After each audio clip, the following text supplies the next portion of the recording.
आज जिन साथियों ने आज कांग्रेस में शामिल हुए हैं, आस्था व्यक्त की है, मैं उनका तहे दिल से स्वागत करता हूं। और बात जब करते हैं, इनसे सबसे चर्चा हुई तो एक बात याद आती है, अंग्रेजी में कहावत है, ईस्ट और वेस्ट ओनली द बेस्ट। दोस्तों नमस्कार। मई के महीने में जैसे सूर्य देव अपनी तपन बढ़ा रहे हैं, यानी कि पारा चढ़ रहा है, गर्मी बढ़ रही है, वैसी सियासी गर्मी भी बढ़ रही है। आज हरियाणा के अंदर दो मुख्य जो घटनाक्रम हुए, दो मुख्य इंसिडेंट हुए। पहला तो हरियाणा के अंदर जो लोकल बॉडीज़ के चुनाव डिक्लेयर किए चुनाव आयोग ने, यानी कि निकाय संस्थाओं के, नगर परिषद और नगर पालिकाओं के लिए, उसकी चर्चा आपसे अगले वीडियो में करेंगे। और दूसरा जो मुख्य घटनाक्रम हुआ वो चंडीगढ़ में हुआ।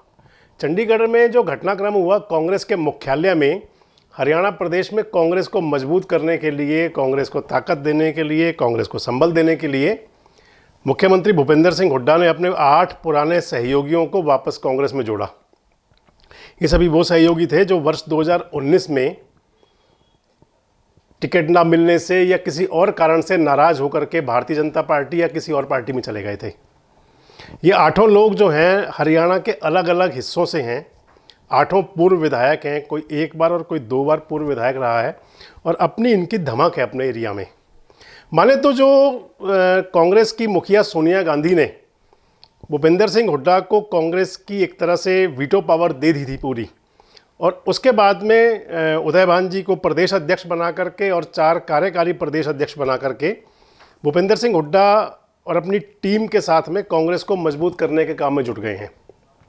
अब इसका कितना असर होगा, ये धरातल पर कितना प्रभावी रहेगा, जो कांग्रेस में जो गुटबाजी पहले चलती रही है वो कहाँ तक रुकेगी, ये तो बात की बातें हैं।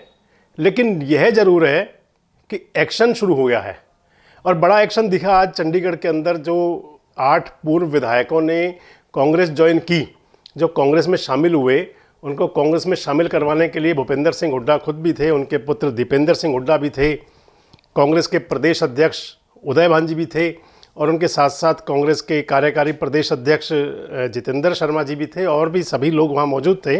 हालांकि वो वाले ग्रुप नहीं दिखाई दिए, जैसे कुलदीप बिश्नोई नहीं थे वहाँ पर, या किरण चौधरी नहीं थी, या कह सकते हैं तो कहीं ना कहीं यह संकेत आज भी आ रहा है कि कांग्रेस में भले ही हुड्डा जी को वीटो पावर मिल गई है, लेकिन जो गुटबाजी थी वो आज भी कहीं ना कहीं चल रही है। खैर, क्योंकि आज कांग्रेस के लिए फील गुड का दिन था, तो हम भी फील गुड ही कराएंगे। हम भी वही बताएंगे जो आज कांग्रेस में हुआ। कांग्रेस के अंदर जो 8 नेताओं की एंट्री हुई, 8 बड़े नेता, हरियाणा के 8 मजबूत नेता, 8 ऐसे नेता जिनका कि अपना वजूद है अपने अपने क्षेत्रों में, जिनके लिए यह कहा जाता रहा कि अगर वे चुनाव लड़ लेते तो भाजपा प्रत्याशी को बड़ी दिक्कत हो जाती। और यह जो खुद चुनाव लड़े, उन्होंने अच्छा प्रदर्शन किया, उन्होंने अपने क्षेत्र में वर्चस्व कायम किया। तो आपसे सिलसिलेवार चर्चा करेंगे, आपसे सिलसिलेवार आपको बताएंगे कि कांग्रेस भवन में वो शामिल होने वाले 8 पूर्व विधायक कौन हैं, उनका अपने विधानसभा क्षेत्रों में कितना असर है, कब कब वो जनप्रतिनिधि चुने गए। शुरुआत करते हैं पड़ोसी जिले फरीदाबाद से। फरीदाबाद जिले से पूर्व विधायक रही हैं बल्लभगढ़ की शारदा राठौर। वर्ष 2005 और 2009 में वे कांग्रेस की टिकट पर चुनाव जीती थी।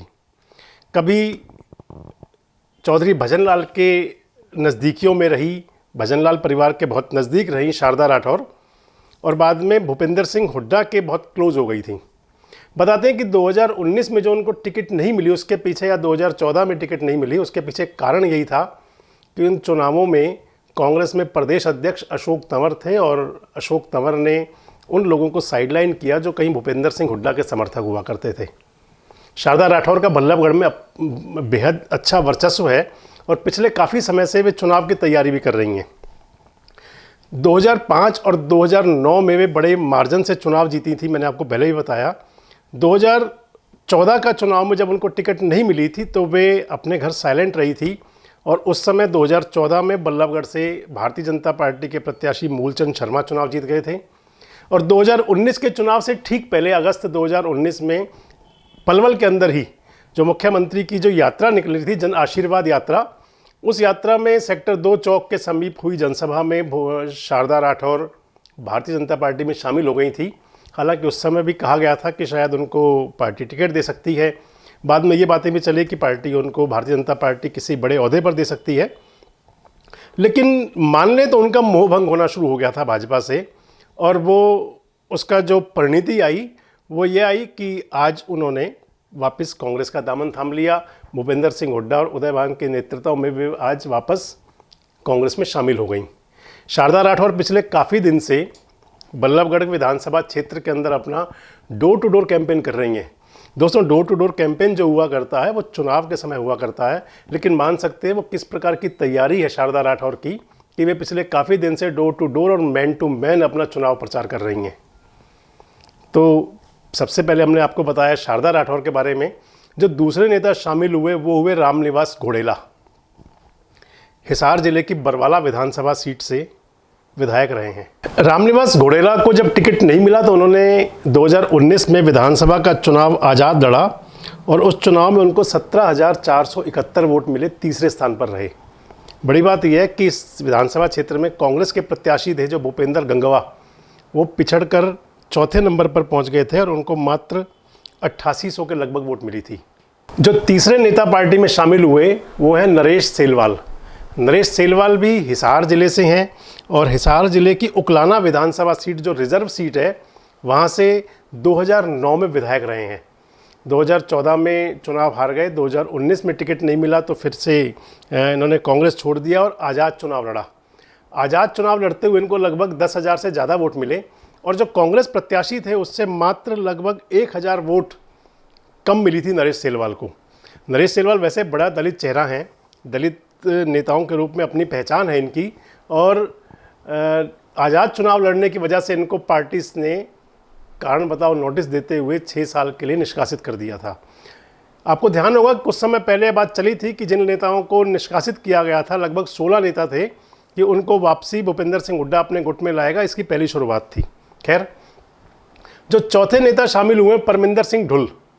परमिंदर सिंह ढुल इनेलो से 2 बार विधायक रहे हैं, 2009 और 2014 में जुलाना विधानसभा सीट से। परमिंदर सिंह ढुल इनेलो में रहते हुए उन्होंने अपना अच्छा वजन बनाया था, अपना कद बनाया था, और दोनों बार जो विधायक लड़े थे उन्होंने अच्छी खासी वोटों के अंतराल से सीटें जीती थी। इनेलो के अंदर वे प्रभावशाली नेता थे, लेकिन जब इनेलो में 2 फाड़ हुआ, इनेलो और जजपा अलग अलग हो गए, तो उस समय इन्होंने इनेलो छोड़ दी थी। और जो आपको ध्यान होगा जब अपना पलवल जिले से हथीन से केयर सिंह रावत भी शामिल हुए थे, उसी दौरान में परमिंदर ढुल भाजपा में चले गए थे। भाजपा ने इनको टिकट भी दिया, भाजपा के टिकट पर ये चुनाव लड़े और दूसरे नंबर पर रहे। बड़े जाट नेता हैं। किसान आंदोलन के दौरान ढुल ने भाजपा छोड़ दी थी और तब से लग रहा था कि ये भूपेंद्र सिंह हुड्डा के संपर्क में हैं और गाए बगाए समय आने पर एक कांग्रेस ज्वाइन करेंगे, और आज वो हो गया, आज वो कांग्रेस में शामिल हो गए।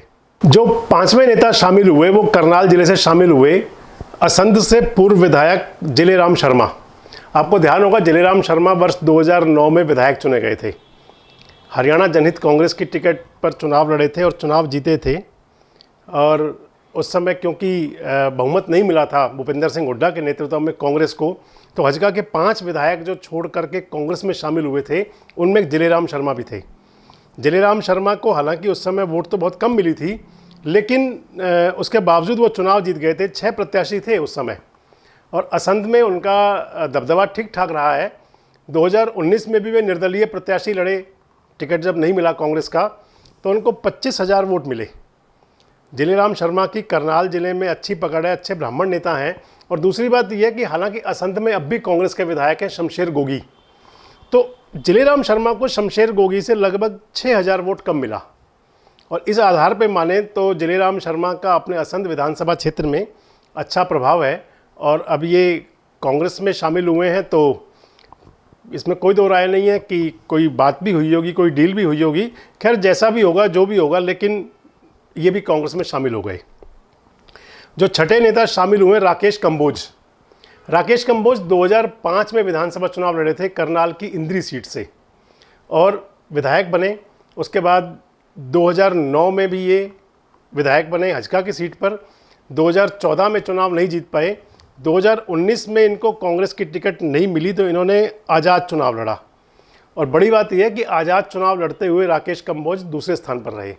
राकेश कंबोज कभी कुलदीप बिश्नोई के बहुत नज़दीकी हुआ करते थे, पिछड़े वर्ग के बड़े अच्छे इनके नेता रहे, इनका नाम रहा है, और इस समय ये वापस कांग्रेस में शामिल हो गए हैं और किसी न किसी ज़रूर कोई समझौता ज़रूर रहा होगा जिस पे शामिल हुए हैं।